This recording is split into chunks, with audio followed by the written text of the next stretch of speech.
अक्षय शिंदे याचा मृतदेह हा जे रुग्णालयामध्ये पोहोचल्याचं कळतंय। मुंबईच्या जे रुग्णालयामध्ये अक्षय शिंदे याच्या मृतदेहाचं पोस्टमॉर्टम होणार आहे।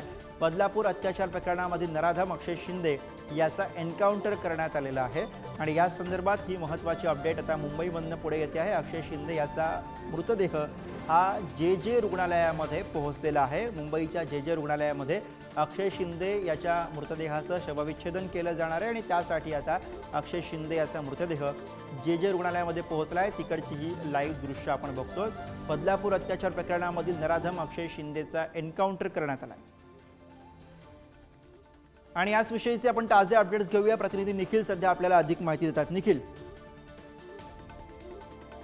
नक्कीच आपण पाहतो जे हॉस्पिटलच्या इथे आता शिंदे याचा मृतदेह आहे तो पोहोचतोय आणि या ठिकाणी ठाण्यावरून हा संपूर्ण मृतदेह आहे तो अँब्युलन्स मधून घेऊन आणण्यात आलेला आहे। आज सकाळीच 5:45 वाजता या ठिकाणी पंचनामा आहे तो पार पडलेला आहे। परंतु आता जर पाहायचं झालं तर या जे हॉस्पिटलमध्ये पूर्णपणे शवविच्छेदन प्रक्रिया आहे ती पार पडणार आहे आणि याच शवविच्छेदन प्रक्रियेमध्ये डॉक्टरांची तज्ज्ञ टीम, त्यासोबतच फोरेन्सिक टीम, पोलीस आणि वकील हे सुद्धा या शवविच्छेदन प्रक्रियेसाठी उपस्थित असणार आहेत आणि त्यांच्या माध्यमातून त्यांच्या डोळ्यासमोर हा संपूर्णपणे शवविच्छेदन प्रक्रिया पार पडत असताना त्याची व्हिडिओग्राफी देखील केली जाणार आहे। या संपूर्णपणे प्रकरणात अक्षय शिंदे याचा एन्काउंटर झाला, त्यामुळे या अनुषंगाने हा जो संपूर्ण तपास आहे तो देखील एक एसआयटीची टीम आहे तो करणार आहे आणि त्याच्यासाठीच हा शवविच्छेदनाचा अहवाल खूप महत्वाचा असल्या कारणाने आता शवविच्छेदन प्रक्रिया आहे ती जे हॉस्पिटलमध्ये पार पडेल आणि जे हॉस्पिटल येथे आता जो मृतदेह आहे तो घेऊन जाण्यात येत आहे। निखिल, अर्थातच तुम्ही म्हणताय त्याप्रमाणे शवविच्छेदनाचा अहवाल हा या सगळ्या प्रकरणामध्ये महत्त्वपूर्ण भूमिकेमध्ये असणार आहे, त्यामुळे त्याची प्रतीक्षा आहे। आत्ता साधारणपणे मृतदेह जे रुग्णालयामध्ये पोहोचल्यानंतर निखिल साधारणपणे किती वेळ लागू शकतोय प्रत्यक्षामध्ये शवविच्छेदन पूर्ण होण्यासाठी आणि त्यानंतर प्राथमिक स्वरूपाचा जो रिपोर्ट आहे तो हाती येण्यासाठी किती वेळ लागेल? निखिल, प्राथमिक अहवाल आपल्याला पाहायला मिळेल, परंतु हा पूर्णपणे शवविच्छेदन प्रक्रिया पार पडण्यासाठी 2 ते 3 तास जाऊ शकतात अशी डॉक्टरांची देखील या ठिकाणी माहिती आहे ती देण्यात आलेली आहे। परंतु पंचनामा झालेला आहे त्यामुळे पुढील प्रक्रिया होण्यासाठी हे सोयीस्कर होणार आहे। आता सध्या अक्षय शिंदे याला घेऊन जाणारी अँब्युलन्स कोणत्या परिसरामध्ये, कुठली दृश्य आपण आता सध्या जी टीव्ही स्क्रीनवरती बघतोय ती दृश्य नेमकी कुठली आहे? नक्कीच आपण आता जे रुग्णालयाच्या इथे जे फ्लायओव्हरच्या खाली ही अँब्युलन्स आहे, आपण याच अँब्युलन्सच्या मागे आहोत। आपण पाहतोय याच अक्षय शिंदेला या अँब्युलन्स मध्ये ठेवण्यात आलेलं आहे। काल रात्री जेव्हा डॉक्टरांनी अक्षय शिंदेला मृत म्हणून घोषित केलं त्यानंतर हा संपूर्णपणे शवविच्छेदनासाठी जे हॉस्पिटल येथे पाठवण्यासाठी सांगण्यात येत होतं, परंतु आज या ठिकाणी पंचनामा झालेला नव्हता, त्यामुळे प्राथमिक पंचनामा ज्या हॉस्पिटलमध्ये घेऊन जाण्यात आलं त्या हॉस्पिटलमध्ये प्राथमिक पंचनामा करण्यात आला आणि त्यानंतर आता अक्षय शिंदे याला जे हॉस्पिटलमध्ये घेऊन जाण्यात येत आहेत। डायरेक्ट आपण पाहू शकतो ज्या ठिकाणी शवविच्छेदन होतोय त्या शवविच्छेदन होण्याच्या ठिकाणी जे हॉस्पिटलच्या रुग्णालयामध्ये अँब्युलन्सने प्रवेश केलेला आहे आणि आता याच्यानंतर पुढची प्रक्रिया नेमकी कशी असणार आहे, याच्या पुढे नेमकं काय घडेल?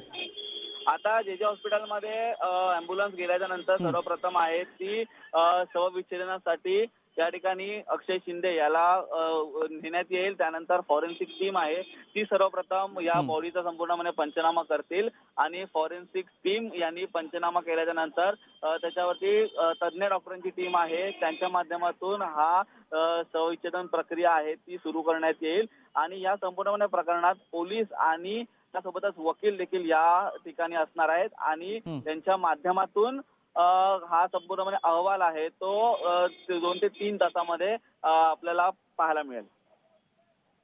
धन्यवाद निखिल या सगळ्या सविस्तर माहितीसाठी। तर जे रुग्णालयामध्ये अक्षय शिंदे याचा मृतदेह पोहोचलेला आहे। अगदी थोड्या वेळापूर्वीच जे रुग्णालयामध्ये अक्षय शिंदे याचा मृतदेह दाखल झालेला आहे आणि यानंतर आता पोस्टमॉर्टमच्या प्रक्रियेला सुरुवात होणार आहे। पुढारी न्यूजवरती ही एक्सक्लुझिव्ह दृश्य आपण बघतो आहोत, जेव्हा अक्षय शिंदे याचा मृतदेह घेऊन येणारी अँब्युलन्स ही जे रुग्णालयामध्ये पोहोचलेली आहे तिकडची ही एक्सक्लुझिव्ह दृश्य आपण बघतो आहोत। आता थोड्याच वेळामध्ये अक्षय शिंदे याच्या मृतदेहाचं शवविच्छेदन केलं जाईल आणि त्यानंतर अर्थातच प्रतीक्षा असणार आहे ती या शवविच्छेदनाच्या प्राथमिक अहवालाची। या अहवालाबद्दल काय फॅक्ट्स काय तथ्य समोर येतात हे पाहणं महत्त्वाचं असेल। आणि याविषयी आपण अधिक बोलूया. प्रतिनिधी चेतन सावंत सध्या जे रुग्णालय परिसरातनं आपल्या सोबत आहेत. चेतन, अक्षय शिंदे याचा मृतदेह जे हॉस्पिटलमध्ये पोहोचलाय. आता पुढची प्रक्रिया नेमकी कशी असणार आहे?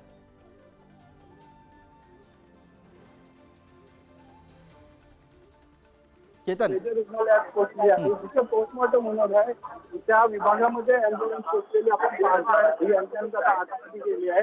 आता पोस्टमॉर्टमची जी प्रक्रिया आहे त्याला सुरुवात होईल.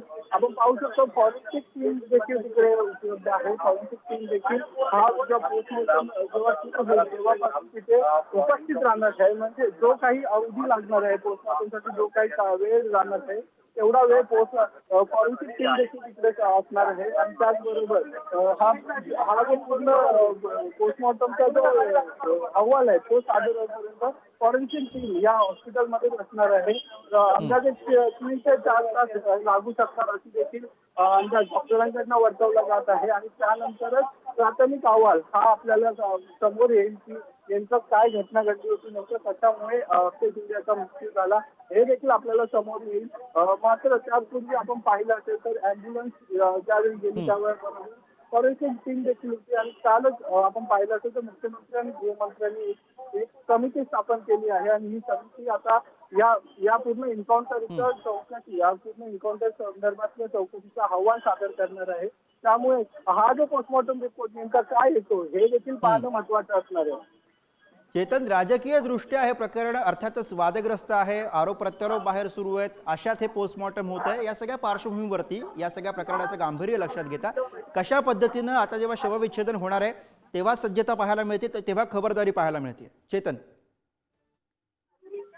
नक्कीच गुरु, आपण जर पाहिलं असेल तर जेव्हा पोस्टमॉर्टम सुरू होईल त्यावेळी तिथे प्रशिक्षित डॉक्टर आणि त्याचबरोबर फॉरेन्सिक टीमचे जे अधिकारी आहेत ते तिकडे उपस्थित असणार आहे. हे जे पोस्टमॉर्टम आहे आपण पाहिलं असेल यापूर्वी देखील अशा प्रश्नांमध्ये पोस्टमॉर्टम जेव्हा सुरुवात होते त्या पोस्टमॉर्टम त्याला खूप काळ जातो. त्याच्यामध्ये सर्व गोष्टी या नमूद केल्या जातात. प्रत्येक गोष्टीची त्याच्यात प्रत्येक गोष्ट ही त्याच्यात लिहिली जाते. प्रत्येक गोष्टीचा दाखला दिला जातो आणि त्यानुसार त्याच्यात निष्कर्षानुसार पोस्टमॉर्टमचा अहवाल समोर येतो. त्यामुळे खूप बारकाईने असा हा पोस्टमॉर्टमचा अहवाल सादर करण्यात येतो. आणि ह्या पोस्टमॉर्टमला मी ज्याप्रमाणे सांगितलं त्याप्रमाणे 4 तास तरी, कमीत कमी 4 तास तरी हा पोस्टमॉर्टमचा अहवाल सादर व्हायला किंवा पोस्टमॉर्टमची जी प्रक्रिया ही पूर्ण व्हायला वेळ लागणार आहे. आणि त्यानंतरच जो अहवाल येईल त्यानंतर जे राजकीय आरोप प्रत्यारोप होत आहेत किंवा त्याच्या कुटुंबियांकडनं जे आरोप प्रत्यारोप होत आहेत या सगळ्या प्रश्नांची उत्तरं या प्राथमिक अहवालामध्येच आपल्याला सापडतील. गुरु चेतन, आता जेव्हा अक्षय शिंदे याची डेड बॉडी या ठिकाणी आणण्यात आलेली आहे तेव्हा अक्षय शिंदे याचे कुटुंबीय त्या ठिकाणी उपस्थित आहेत का? त्यांना डेड बॉडी कधी हँडओव्हर केली जाणार आहे याविषयी काही स्पष्टता दिली गेली का?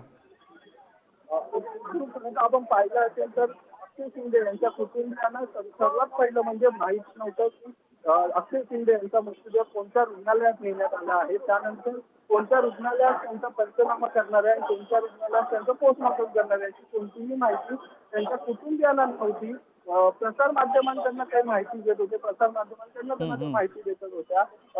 आज जेव्हा पोस्टमॉर्टम होईल त्यानंतर पोस्टमॉर्टमचा अहवाल सादर झाल्यानंतर अक्षय शिंदे यांच्या कुटुंबियांना त्यांच्या मृतदेह आहे हे त्यांचं शॉटिंग करण्यात येईल. मात्र ते घ्यायचं की नाही घ्यायचं, पोस्टमॉर्टमचा अहवाल काय सांगतोय हे देखील पाहणं त्यांच्यासाठी महत्वाचं असणार आहे. त्यामुळे नेमकं कुटुंब कोण काय भूमिका घेत आहे हे देखील पाहणं तितकंच महत्वाचं असणार आहे. गुरु बरोबर आहे. काही महत्त्वाच्या गोष्टी आहेत ज्या स्पष्ट होऊ शकतील. अर्थातच कुटुंबाची भूमिका सुद्धा या सगळ्यामध्ये महत्त्वाची असणार आहे. धन्यवाद चेतन, वेळोवेळी तुमच्या